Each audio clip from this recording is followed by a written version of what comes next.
here is the Writer's Almanac for Friday. It's the 6th of May, 2022.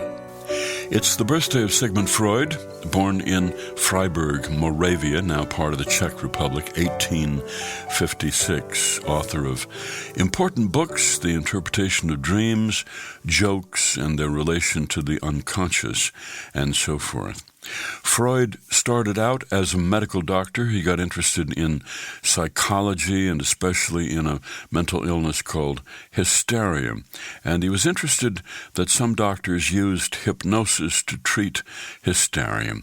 He was interested that a patient could be talked out of his or her symptoms, which gave Freud the idea that the symptoms were a product of the mind and not of the body. And so he developed the idea that his patients were not conscious of all their desires and fears, that many of them were hidden in their unconscious. He believed that their unconscious mind would reveal itself in various ways, perhaps through jokes, through dreams, certainly perhaps through slips of the tongue. And what made Freud revolutionary and controversial was that he didn't simply apply this to mentally ill people, but to all human beings, even himself. Freudian methods have fallen out of favor in the scientific community. Most psychologists and psychiatrists have rejected his theories, but his ideas have entered the culture and entered the literature. The idea of the unconscious, the interpretation of dreams, the idea of repressed feelings causing harm. W.H. Auden wrote about Freud, "If often he was wrong and at times absurd to us, he is no more a person now, but a whole climate of opinion under whom we conduct our different lives."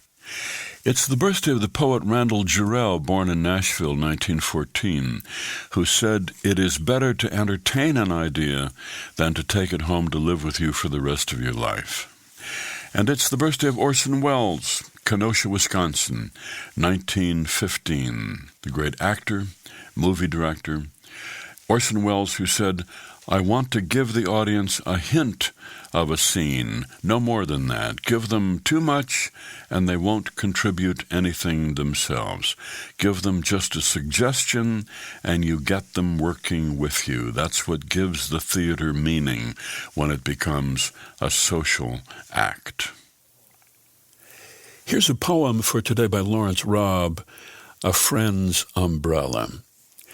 Ralph Waldo Emerson, toward the end of his life, found the names of familiar objects escaping him. He wanted to say something about a window or a table or a book on a table, but the word wasn't there, although other words could still suggest the shape of what he meant. Then someone, his wife perhaps, would understand. "Yes, window. I'm sorry, is there a draft?"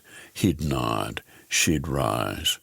Once a friend dropped by to visit, shook out his umbrella in the hall, remarked upon the rain. Later the word umbrella vanished and became the thing that strangers take away.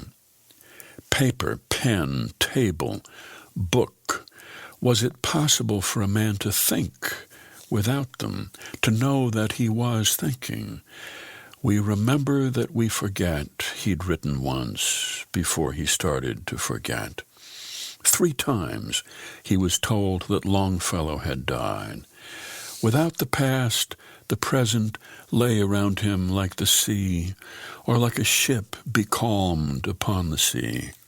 He smiled to think he was the captain then, gazing off into whiteness, waiting for the wind to rise.